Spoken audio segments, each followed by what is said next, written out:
उर्दू सफ़ा को सब्सक्राइब कीजिए और आने वाली हर नई वीडियो के लिए घंटी दबाइए। मुवक्किल ने लिफाफा खोलकर कागजात प्रोफेस पुलिस ऑफिसर के सामने रख दिए। इनमें मिसेस जॉर्ज की यहां आमद का मकसद हुकूमत की तरफ से स्टेन गनों के इजाजतनामे और साथ ही एक हिदायत थी कि ये सब टॉप सीक्रेट है, उसे आम ना किया जाए। पुलिस ऑफिसर वजारत दिफा पेट्रोलियम के कागजात देखकर खासा मरूब हुआ। ठीक है मिसेस जॉर्ज, मैं भी तमाम डाकुओं की रिपोर्ट कर दूंगा, लेकिन ये लोग फिर भी हमला आवर हो सकते हैं। पुलिस ऑफिसर इस बार मोहतबाना था। इस बात की फिक्र ना करें, मैं अभी इंटेलिजेंस के डायरेक्टर जनरल और वजारत दिफा से बात करूंगी और मुझे यकीन है कि वो हमारी हिफाजत का कोई माकूल बंदोबस्त कर देंगे। ब्लैकगन ने जानबूझकर बड़े बड़े नाम लेते हुए कहा।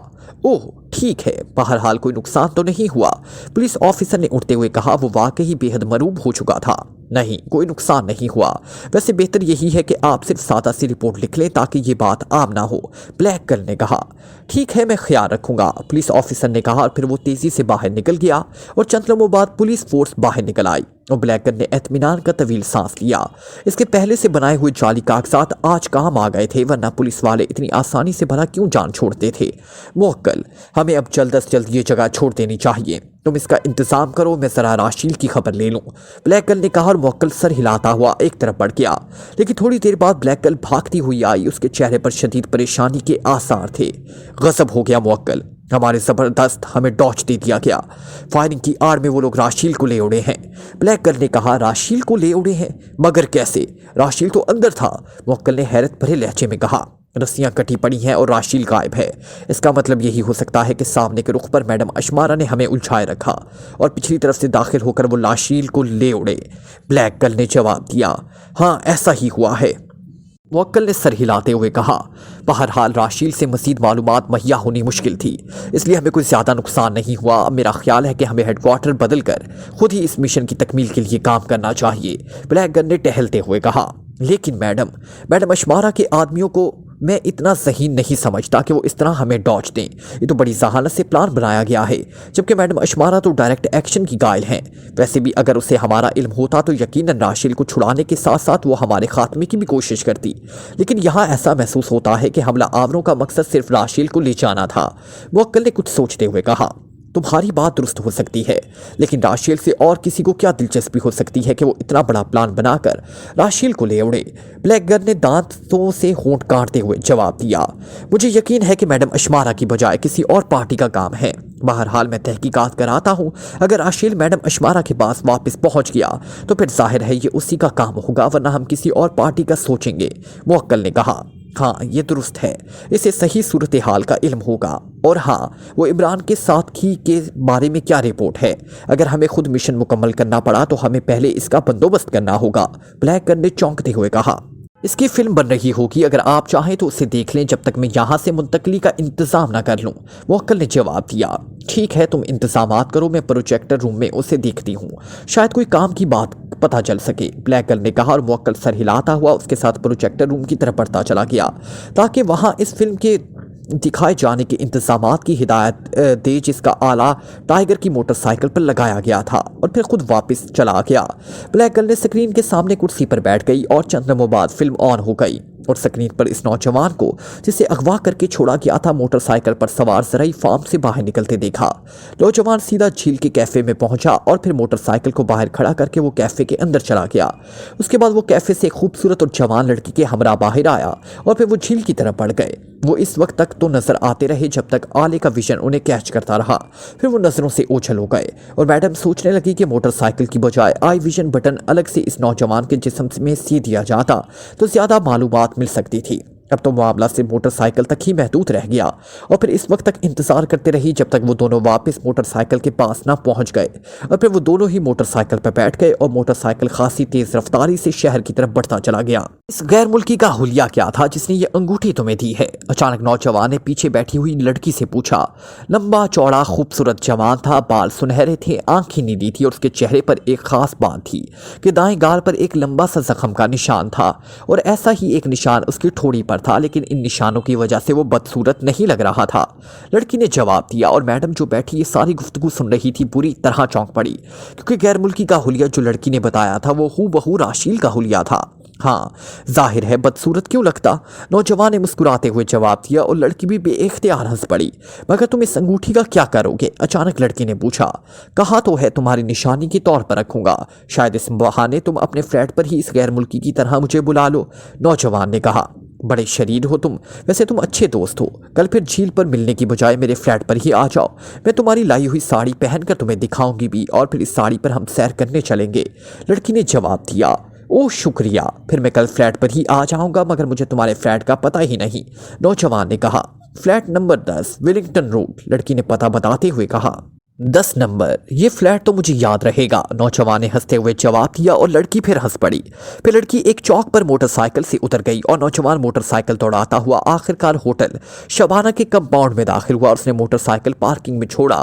फिर इससे उतरकर होटल की तरफ तेज तेज कदम उठाता चला गया। उसके बाद फिल्म जाहिर है उसी मोटरसाइकिल तक ही महदूद रही, मगर ब्लैक गर्ल के जहन में खुलबुली मची हुई थी। नौजवान इमरान का साथी था, जबकि गैर मुल्की राशील था, और राशील ने इस लड़की के फ्लैट पर जाकर कोई अंगूठी उसे दी थी जो इस लड़की से इस नौजवान ने हासिल कर ली। फिर राशील का इसके हेडक्वार्टर से इतनी ज़बरदस्त प्लानिंग के बाद अगवा, और मोक्कल का ये खदशा कि इतनी ज़बरदस्त प्लानिंग से मैडम अशमारा राशील को अगवा नहीं कर सकती, तो क्या ये अगवा इमरान की पार्टी ने किया है? क्या इस अगवा और इस अंगूठी के दरमियान कोई राब्ता है? वो बैठी सोचती रहे। उसी लम्हे मुवक्किल अंदर दाखिल हुआ। मैडम, तमाम इंतजामात मुकम्मल हो गए हैं, निशात कॉलोनी की कोठी नंबर 3 में हम शिफ्ट हो रहे हैं। ठीक है, वहाँ शिफ्ट होकर मालूम करो कि राशील को किसने अगवा किया है, और मैडम अशमारा के मुतल्लिक भी ताज़ा तरीन इतलात हासिल करो। मुझे एक नया क्लू मिला है। राशील ने एक लड़की को कोई अंगूठी दी है जो उसने उसी नौजवान को दी है जिसके मोटरसाइकिल में हमने मेगा 2 नस्ब किया हुआ था। मुझे इस अंगूठी के बारे में शक है। बहरहाल मैं इस नौजवान को चेक करती हूँ, फिर वहाँ से मैं नए हेडक्वार्टर में पहुँच जाऊँगी, ब्लैक गर्ल ने कहा, और मुवक्किल के सर हिलाने पर वो तेज तेज कदम उठाती तेजी से कमरे से बाहर निकलती चली गई। इमरान जब राना हाउस पर पहुंचा तो जोसेफ राशील को कुर्सी पर बांध चुका था और राशील उससे बार बार मैडम के बारे में पूछ रहा था, लेकिन जोसेफ जाहिर है किसी मैडम को नहीं जानता था। बॉस, ये किसी मैडम के बारे में बार बार पूछ रहा है, जोसेफ ने इमरान से मुखातिब होकर कहा। तो अच्छा कर रहा है, और भला राशील किसको पूछ सकता है? इमरान ने मुस्कुराते हुए कहा। क्या तुम मैडम के आदमी हो? राशील ने चौंक कर इमरान की तरफ देखते हुए कहा। तमाम आदमी मैडम से ही पैदा होते हैं राशील साहब, इमरान ने मुस्कुराते हुए जवाब दिया। तो फिर तुमने मुझे यहाँ बांध क्यों रखा है? तुम जानते नहीं कि मैं मैडम का सेकंड हूँ? राशील इमरान के फिक्रे को समझ ना सका, इसलिए शायद यही मतलब लिया कि वो मैडम का आदमी है, और इस बार इसका लहजा करख्त था। देखो राशील, जो अंगूठी तुम्हें मैडम ने दी थी वो अंगूठी मैडम के हुक्म के मुताबिक मैंने तुमसे हासिल करनी है, और मैडम का ही हुक्म है जब तक राशील वो अंगूठी हवाले ना करे उसे बांध कर रखा जाए, इमरान ने नरम लहजे में कहा। मगर मैडम खुद कहाँ है? और यहाँ तो मुझे तो सिर्फ 2 ही नजर आ रहे हो, राशील ने अंगूठी की बात टालते हुए कहा। मैडम अभी आ जाएगी, तुम अंगूठी के मुतल्लिक बताओ, इमरान ने संजीदा होते हुए कहा। अंगूठी मेरे पास मौजूद नहीं है। फिर वो कहाँ है? ये मैं मैडम को ही बताऊंगा, राशील ने संजीदा लहजे में कहा। उसे शायद सूरत हाल पर शक पड़ गया था। ओके, फिर मैडम तुम्हारी लाट से ही अंगूठी हासिल करेगी, उसकी तलाशी लो जोसेफ। इमरान का लहजा यकदम सख्त हो गया और जोसेफ ने आगे बढ़कर राशील की तलाशी लेनी शुरू कर दी, और चंद लम्हों बाद उसने नाकामी का ऐलान कर दिया। ओके मिस्टर राशील, अब तुम ज़्यादा से ज़्यादा 2 मिनट में बता दो कि अंगूठी कहाँ है जो मैडम ने तुम्हें दी थी, वरना 2 मिनट बाद तुम्हारी मौत पर मुझे कतन कोई अफसोस ना होगा, इमरान ने जेब से रिवॉल्वर निकालते हुए कहा। तुम जो चाहो कर लो, मैं किसी अंगूठी के बारे में नहीं जानता, राशील ने बड़े मजबूत लहजे में सर हिलाते हुए कहा। इसके तासुरात बता रहे थे कि वो तशद्दुद के मुताबिक मुकाबले में शिकस्त मानने वाला आदमी नहीं था। कोई बात नहीं, ना बताओ, मुझे भी इतनी ज़रूरत नहीं है पूछने की। बहरहाल तुम्हें चांस दे देता हूँ, अगर बता दोगे तो जिंदा रहोगे वरना मर जाओगे, इमरान ने सख्त लहजे में कहा। फिर उसने रिवॉल्वर का चैम्बर खोलकर उसमें से सारी गोलियां निकालकर जेब में डाली, और अब रिवॉल्वर का चैम्बर बिल्कुल खाली हो चुका था। फिर इमरान ने जेब में हाथ डालकर एक गोली निकाल ली। देखो, मैंने तुम्हारे सारे चैम्बर तुम्हारे सामने खाली कर दिया, और अब मैं इसमें एक गोली डाल रहा हूं, इमरान ने कहा, और फिर चैम्बर के एक खाने में गोली डालकर उसने चैम्बर बंद किया। राशील हैरत भरे अंदाज में ये सब कार्रवाई देख रहा था। उसकी समझ में ना आ रहा था कि आखिर ये शख्स क्या कर रहा है और इस हरकत का मकसद क्या है। और फिर इमरान ने उसके सामने चैम्बर को घुमाना शुरू कर दिया। वो उसे मुसलसल घुमाता रहा और उसके बाद उसने हाथ रोक लिया। देखो राशील, रिवॉल्वर के चैम्बर में एक गोली है और 5 खाने खाली हैं, और मैंने चैम्बर को घुमा दिया है। अब मुझे मालूम नहीं कि गोली जिस खाने में है वो किस पोजीशन में है। अब गौर से सुन लो, मैं सिर्फ 3 तक गिनूंगा और ट्रिगर दबा दूंगा। हो सकता है पहली बार यही फायर हो जाए और तुम्हारी खोपड़ी के चीथड़े उड़ जाएं, या तुम्हें एक चांस मिल जाए, उसके बाद मैं फिर 3 तक गिनूंगा और दोबारा ट्रिगर दबा दूंगा। इस तरह तुम्हारे पास 5 चांस हो सकते हैं, या फिर एक भी नहीं हो सकता। बहरहाल छठी बार तुम्हें मरना पड़ेगा, ये बात तो तय है। अगर तुम बता दो तो मैं हाथ रोक लूंगा, और ये मेरा वादा है कि ना सिर्फ तुम्हें जिंदा रखा जाएगा बल्कि आज़ाद भी कर दिया जाएगा। इमरान ने बड़े सख्त लहजे में तमाम तफसील बताते हुए कहा, और फिर उसने रिवॉल्वर की नाल राशेल की कनपट्टी पर लगा दी। मगर तुम कौन हो और क्यों मेरे पीछे पड़े हुए हो? राशेल ने कहा, और उसके लहजे में हल्की सी गिड़गिड़ाहट थी। 1 2 इमरान ने इसकी बात का जवाब देने की बजाय गिनती शुरू कर दी। मगर राशेल ने होंठ भींच लिए तो इमरान ने 3 कहा और उसके साथ ही ट्रिगर दबा दिया। मगर एक खटका हुआ और गोली बाहर ना आई। अलबत्ता राशेल के चेहरे पर पसीने के कतरे उभर आए। 1 चांस तुमने जाया कर दिया, अब 4 चांस बाकी हैं और हो सकता है और चांस की नौबत ही ना आए। इमरान ने सख्त लहजे में कहा। 1 2 इमरान ने दोबारा गिनती शुरू कर दी। राशेल के चेहरे पर इस बार बुरी तरह पसीना बहने लगा और फिर इमरान ने 3 कहकर ट्रिगर दबाया और राशेल की आंखें एक लम्हे के लिए बंद हो गई और अब चेहरे के असलात भी फड़कने लग गए थे। लेकिन इस बार भी ट्रिगर खाली गया। 2 चांस खत्म, इमरान ने सख्त लहजे में कहा और एक बार फिर गिनती शुरू कर दी। ठहरो, रुक जाओ, मैं बताता हूं, राशेल ने अचानक चीख कर कहा। उसके आसाब आखिरकार जवाब दे गए थे। 1 2 इमरान ने जवाब देने की बजाय गिनती शुरू कर दी।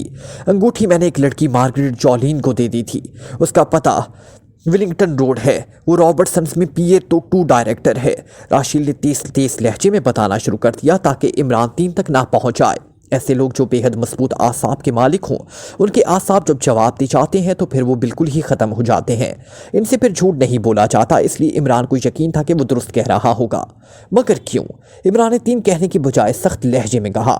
मैडम ने जब मुझे अंगूठी दी तो रास्ते में पुलिस मंशियात चेक कर रही थी और वो अजनबियों की तलाशी ले रही थी। चूंकि मैं गैर मुल्की था और अक्सर गैर मुल्की मंशियात के सिलसिले में मुलविस होते हैं, इसलिए मैंने एक कैफ़े में मैं घुस गया। वहाँ मुझे एक लड़की टक्कर गई। लड़की की नफ्सियात मैं जानता था कि वो शिकारी किस्म की लड़की है। चनाचा मैंने उससे सौदा किया कि ये अंगूठी रख लो, मैं शाम को तुम्हारे फ्लैट से ये अंगूठी ले लूँगा और तुम्हें मुनासिब मुआवजा दूंगा। उसके बाद मेरी चेकिंग हुई, लेकिन जाहिर है मेरे पास कुछ ना था और फिर मुझे फ़ौरन ही ट्रैप कर लिया गया और वहाँ से मुझे तुम यहाँ निकाल आए। अंगूठी उस लड़की के पास ही रह गई, राशेल ने पूरी तफसील बताते हुए कहा। फिर इससे पहले कि इमरान और कुछ पूछता, अचानक बाहर एक हल्का सा धमाका हुआ और इमरान चौंक पड़ा। जोसेफ, बाहर देखो, ये क्या धमाका है? इमरान ने तेज लहजे में कहा और जोसेफ, जो राशेल की दूसरी तरफ खामोश खड़ा था, सर हिलाते हुए आगे बढ़ा। मगर अभी उसने एक कदम उठाया ही था कि वो बुरी तरह लहराया और फिर कटे हुए शहीद की तरह जमीन पर गिरता चला गया। इमरान को भी एक लम्हे के लिए यूं महसूस हुआ जैसे उसके दिमाग पर अंधेरा छाने लगा हो। उसके हसास नाक ने हल्की सी बू महसूस की। इमरान ने अपने सर को झटका दिया और सांस रोक ली, लेकिन दिमाग पर छाने वाले अचानक अंधेरे ने उसे भी लड़खड़ाकर नीचे गिरने पर मजबूर किया। लेकिन सांस बर वक्त रोक लेने से वो बिल्कुल बेहोश होने से बच गया। राशेल की गर्दन भी ढलक गई थी और इमरान समझ गया कि किसी ने बेहोश कर देने वाली इंतहाई जोर आवर गैस राना हाउस में फैला दी है। और फिर चंद लम्हों बाद उसे किसी के कूदने की हल्की सी आवाज़ सुनाई दी और फिर कदमों की आवाज़ राहदारी में उभरी। आवाज़ से इमरान ने अंदाज़ा लगा लिया कि आने वाला एक ही है, इसलिए इमरान खामोश पड़ा रहा। और फिर चंद लम्हों बाद उसे दरवाजे से मैडम अशमारा के चेहरे की झलक दिखाई दी और इमरान ने आंखें बंद कर ली। अलबत्ता वो किसी भी किस्म के एक्शन का जवाब देने के लिए तैयार था। आंखों में मौजूद हल्की सी झुरी से वो मैडम को अंदर आते देख रहा था। फिर मैडम ने बड़ी फुर्ती से कुर्सी के पाए में लगा हुआ बटन दबाकर राशेल को कुर्सी के आहनी कड़ों की गिरफ्त से आज़ाद किया और एक झटके से उसे उठाकर कांधे पर लाद कर वापस मुड़ गई। इमरान दिल ही दिल में मैडम की सख्त जाने की दाद देने लगा, जिसने एक लम्हे चौड़े नौजवान को आसानी से उठाकर कांधे पर ला दिया। मैडम के बाहर निकलते ही इमरान उछलकर खड़ा हो गया। गैस की बू अब खत्म हो चुकी थी और फिर मैडम ने भी गैस मास्क ना लगाया हुआ था, इसलिए इमरान ने सांस लेने में कोई हर्ज ना समझा और दबे पांव बाहर आ गया। उसने मैडम को तेजी से फाटक की तरफ दौड़ते हुए देखा और फिर मैडम इसके सामने फाटक की सीधी खिड़की खोलकर राशेल समेत बाहर निकल गई। तो इमरान एक तवील सांस लेते हुए तेजी से टेलीफोन की तरफ बढ़ता चला गया उसने मैडम के काम में जानबूझकर कोई मुदाखलत ना की थी, क्योंकि राशील से जो कुछ पूछना था वो पहले ही पूछ चुका था और अब राशील इसके लिए बेकार था। दूसरी बात यह कि अंगूठी भी राशील के पास मौजूद ना थी और इमरान को मालूम था कि मैडम राशील को अपने हेडक्वार्टर लेकर जाएगी और फिर वहां जाकर जब राशील को होश आएगा तो वो मैडम को इस अंगूठी के मुतल्लिक बताएगा। इस दरमियानी वक्फे से इमरान ने खुद ही फायदा उठाना था, इसलिए वो तेजी से टेलीफोन की तरफ बढ़ा ताकि जूलिया को कहकर इस लड़की से अंगूठी हासिल की जाए। लेकिन फिर उसने इरादा बदल दिया।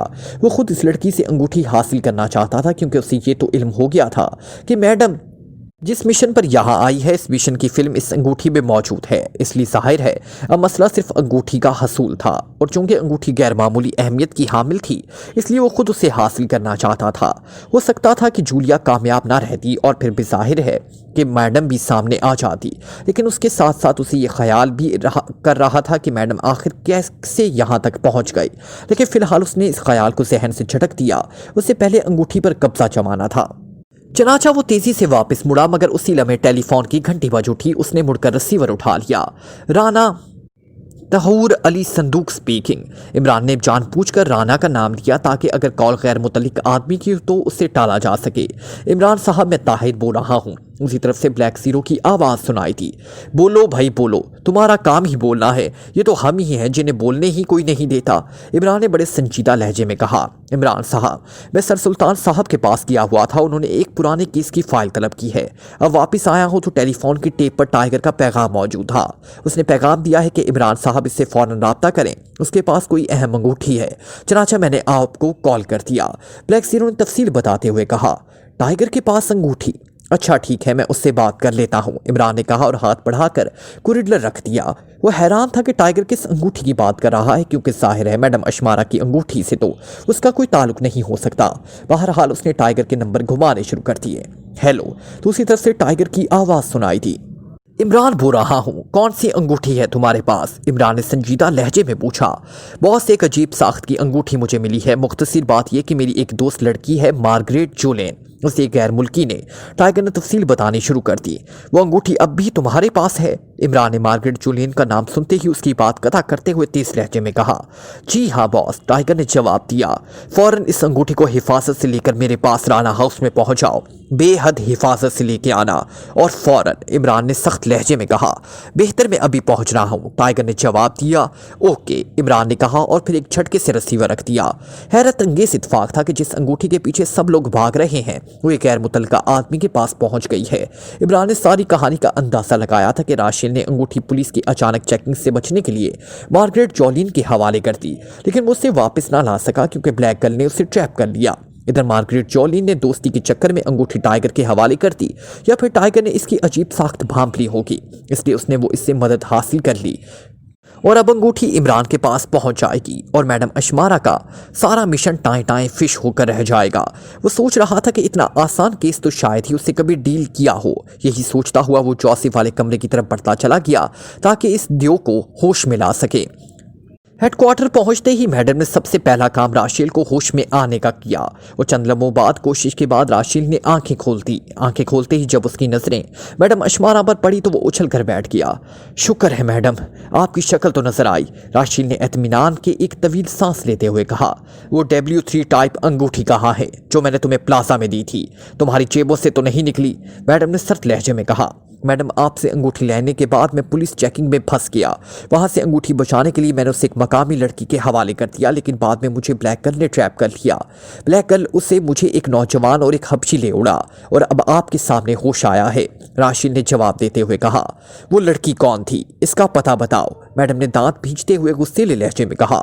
इसका नाम मार्गरेट जोलिन है। वो रॉबर्ट सेंटर में PA2 डायरेक्टर है। रिहायशी पता 10 विलिंगटन रोड है, राशिल ने जवाब दिया। Willingdon road? ओह, चलो उठो मेरे साथ, तुमने गजब कर दिया। इस अंगूठी में मिशन की माइक्रोफिल्म थी, मैडम ने गुस्सेले लहजे में कहा और राशिल का रंग जर्द पड़ गया। उसके तस्वुर में भी ना था कि अंगूठी इतनी अहम हो सकती है और अब वो सोच रहा था कि कहीं उस लड़की ने अपना पता गलत ना बताया हो। बहरहाल वो तेजी से उठा और फिर मैडम के पीछे चलता हुआ बाहर पोर्च में खड़ी कार के पास पहुंच गया। मैडम उससे कबल ड्राइविंग सीट संभाल चुकी थी। वो साथ वाली सीट पर बैठ गया। मैडम, आप मुझे जरा भी इशारा कर देती तो मैं इसकी हिफाजत का कोई और बंदोबस्त करता। राशिल ने मैडम से मुखातिब होकर माजरत भरे लहजे में कहा। खामोश रहो राशिल, तुम मेरे पुराने साथी हो, इसलिए मैं तुम्हारी ये कोताही बर्दाश्त कर गई। अगर तुम्हारी जगह कोई और ऐसी हरकत करता तो मैं उससे गोली मार देती। मैडम ने इंतहाई गुस्सेले लहजे में कहा और राशिल सहम कर खामोश हो गया। मैडम इंतहाई तेज रफ्तारी से कार चलाती हुई विलिंगटन रोड की तरफ बढ़ी चली जा रही थी।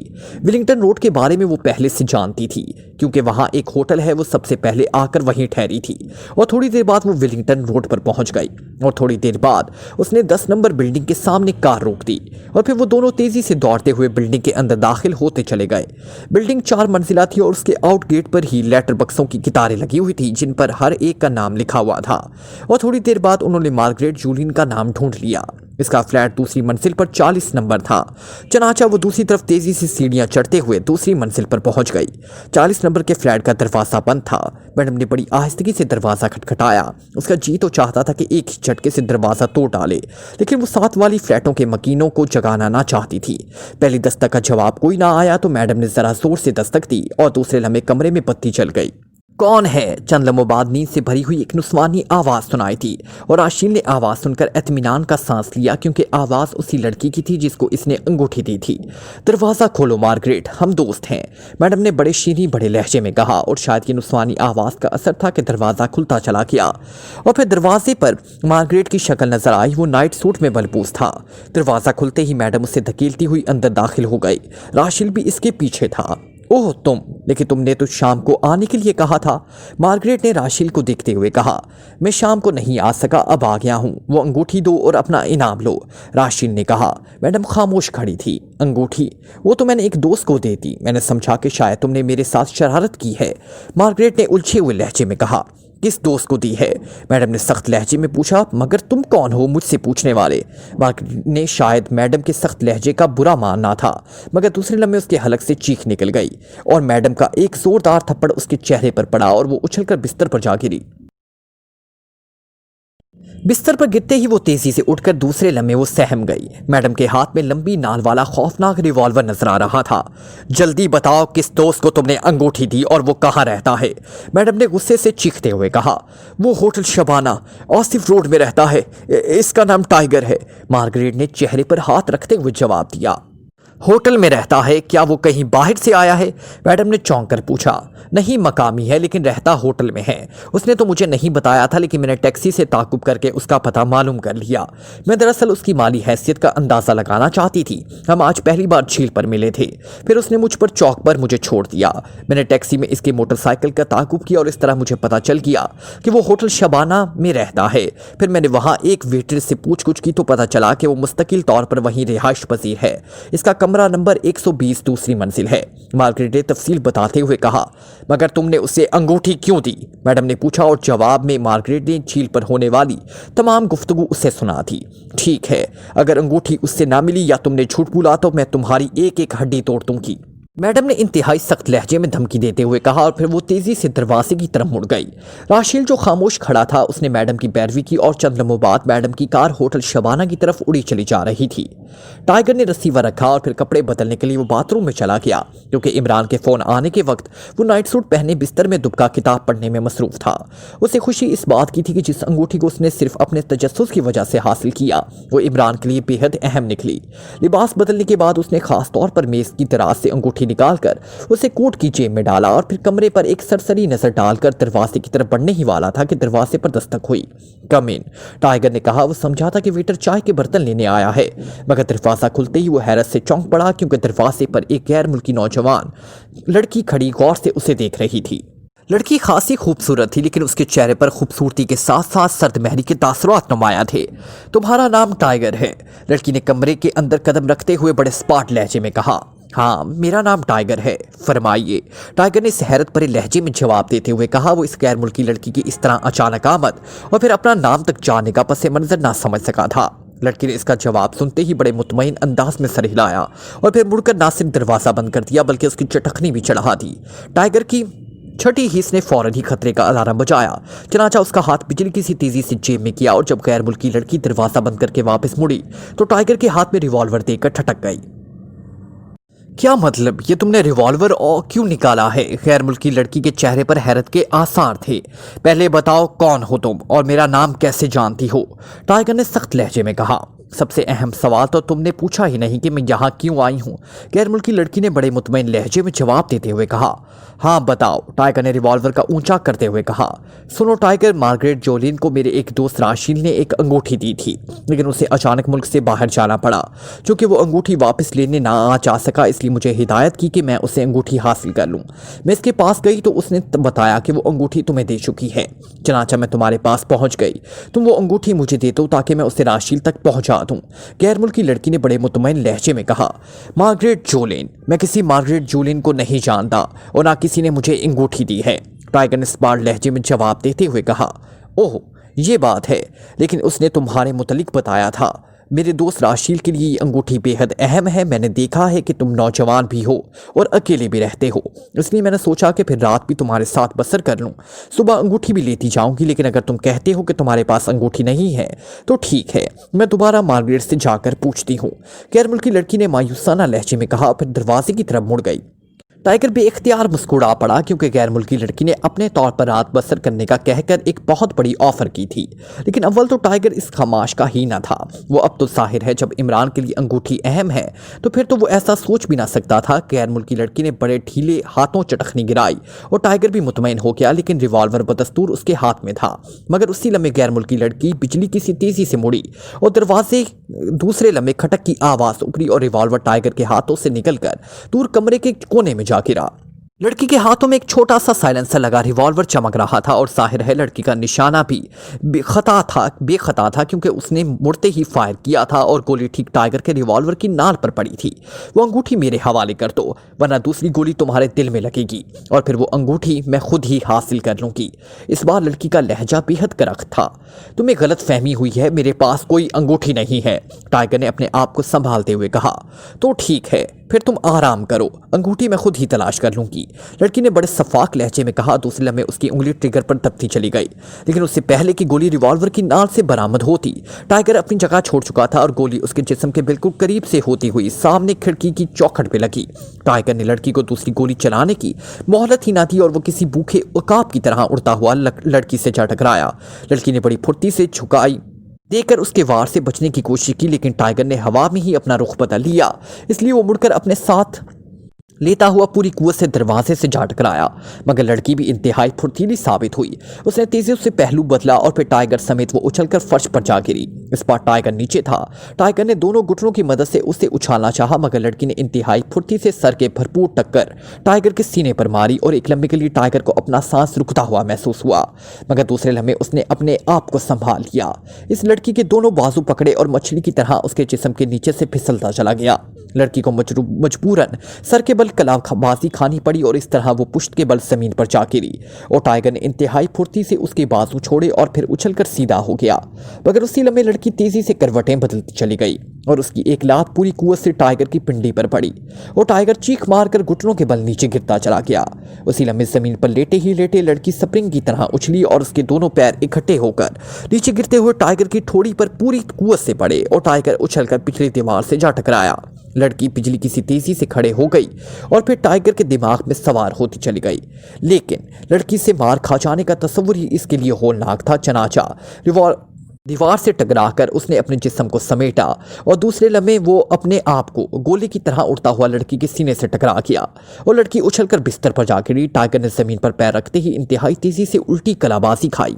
दूसरे लम्हे वो पूरी कुव्वत से सर के बल लड़की के जिस्म से जा टकराया, मगर लड़की ने तेजी से करवट बदल ली और टाइगर सर के बल बिस्तर के गधे से टकराकर एक तरफ मुड़ी हुई मेज पर गिरा और मेज समेत नीचे फर्श पर जा गिरा।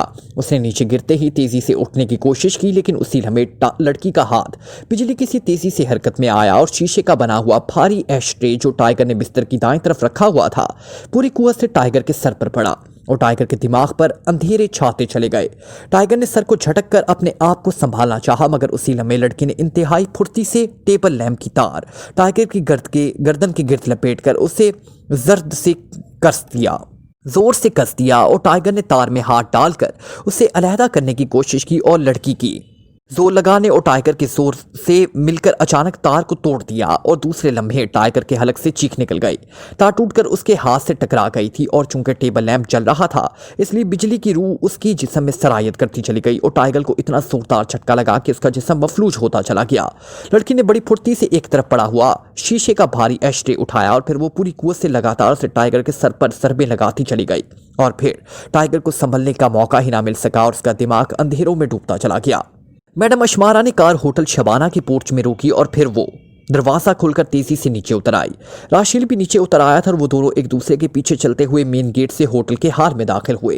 हाल में इस वक्त खासा रश था लेकिन दोनों हाल का जायजा लेने की बजाय लिफ्ट की तरफ बढ़ते चले गए। उन्हें चूंकि टाइगर के कमरे का नंबर का इल्म था इसलिए उन्हें हाल में ठहर कर वक्त ज़ाया करने की जरूरत न थी। जैसे ही वो लिफ्ट के करीब पहुंचे लिफ्ट बॉय ने एक तरफ हटकर उनका इस्तकबाल किया और वो दोनों गेट में दाखिल हो गए। लिफ्ट बॉय भी अंदर दाखिल हुआ और उसने दरवाजा बंद कर दिया, मगर दरवाजा बंद करते हुए मैडम और राशिल की नजरें दूसरे लिफ्ट के दरवाजे पर पड़ी जहां से ब्लैक गर्ल निकलकर हाल के गेट की तरफ तेजी से बढ़ी चली जा रही थी। लेकिन उससे पहले कि वो इसके मुतालिक कुछ सोचते लिफ्ट बॉय ने दरवाजा बंद कर दिया। वो सिर्फ एक दूसरे को मानी खेस नजरों से देखते रह गए। दूसरी मंजिल राशिल ने कहा और लिफ्ट बॉय ने दूसरी मंजिल का बटन दबा दिया। मैडम के चेहरे पर बेचैनी के आसार नुमाया थे। उसे यहाँ ब्लैक गर्ल का नजर आना और फिर उसका लिफ्ट से उतरना कुछ अजीब सा लग रहा था, लेकिन वो इसलिए खामोश रही थी कि राशिल ने अंगूठी के मुतालिक उसे कुछ बताया नहीं था और मार्गरेट तक वो पहुंची ना थी, वरना मार्गरेट उसका जिक्र करती और मार्गरेट तक पहुंचे बगैर वो टाइगर तक ना पहुंच सकती थी। इसलिए वो खामोश थी कि हो सकता है वो किसी और सिलसिले में यहाँ आई हो। दूसरी मंजिल पर पहुंचते ही वो तेजी से लिफ्ट से निकले और फिर कमरा नंबर 120 की तरफ दौड़ते चले गए। कमरे का दरवाजा थोड़ा सा खुला हुआ था। मैडम ने दरवाजे को दबाया, दरवाजा खुलता चला गया और फिर कमरे की हालत और फर्श पर पड़े हुए नौजवान को देखकर वो बुरी तरह चौंक पड़े और तेजी से अंदर दाखिल हुए। कमरे की हालत बता रही थी कि वहां जबरदस्त जंग हुई है। मैडम तेजी से फर्श पर पड़े हुए नौजवान की तरफ दौड़ी। उसने सबसे पहले नौजवान की नब्ज चेक की कि वो बेहोश था, लेकिन उसकी नब्ज खासी सुस्त थी। इससे जाहिर होता था कि वो जल्दी होश में नहीं आ सकता, लेकिन मैडम को इंतहाई जल्दी थी। उसने सबसे पहले नौजवान की तलाशी ली कि शायद अंगूठी मिल जाए, लेकिन अंगूठी मौजूद ना थी। मैडम ने नौजवान को पुश्त के बल उल्टा किया और फिर अपनी उंगली टेढ़ी करके उसकी नौजवान की गर्दन की पुश्त पर एक मखसूस अंदाज में ज़रब लगाई। ज़रब लगने से नौजवान का जिस्म यूं तड़पा जैसे उसे इलेक्ट्रिक शॉक लगा हो। मैडम ने दूसरी ज़रब लगाई और नौजवान का जिस्म पहले से ज़्यादा जोरदार अंदाज में तड़पा और तीसरी ज़रब पर नौजवान का जिस्म हरकत में आ गया। उसके मुंह से करहा निकली थी, वो होश में आ गया था। मैडम ने दरअसल एसाबी मरकज़ के मखसूस रग पर सरबे लगाकर नौजवान के शऊर को जगाया था। इस तरह वो चंद लम्हों में ही होश में आ गया। अंगूठी कहाँ है टाइगर? मैडम ने सरसराते हुए लहजे में कहा। नौजवान ने आंखें तो खोल दी थी, लेकिन उसकी आंखों से महसूस हो रहा था कि वो अभी पूरी तरह होश में नहीं आया। मेरी जेब में है, मगर वो गैर मुल्की लड़की, नौजवान ने लाशौरी कैफियत में कहा। वो इसी लम्हे मैडम उछलकर सीधी हो गई। नौजवान की तलाशी वो पहले ही ले चुकी थी। अंगूठी उसकी जेब में ना थी और फिर गैर मुल्की लड़की के हवाले से वो समझ गई कि गैर मुल्की लड़की उससे नौजवान का मकसद ब्लैक गर्ल से था और जाहिर है ब्लैक गर्ल अंगूठी ले जा चुकी थी। आओ, मैडम ने कहा और तेजी से दौड़ती हुई कमरे से बाहर निकलती चली गई। राशिल ने भी इसकी पैरवी की और इस बार उन्होंने लिफ्ट का इंतजार न किया और इंतहाई बरकरफ्तारी से सीढ़ियां फलांगते हुए नीचे हाल में पहुंच गई। मैडम का गुस्से के मारे बुरा हाल था। उसकी मेहनत मुफ्त में ब्लैक गर्ल के हत्थे चढ़ गई थी। वो समझ रही थी कि काश वो ऊपर जाने के बजाय इस वक्त ब्लैक गर्ल को रोक लेती, लेकिन अब जाहिर है क्या हो सकता है।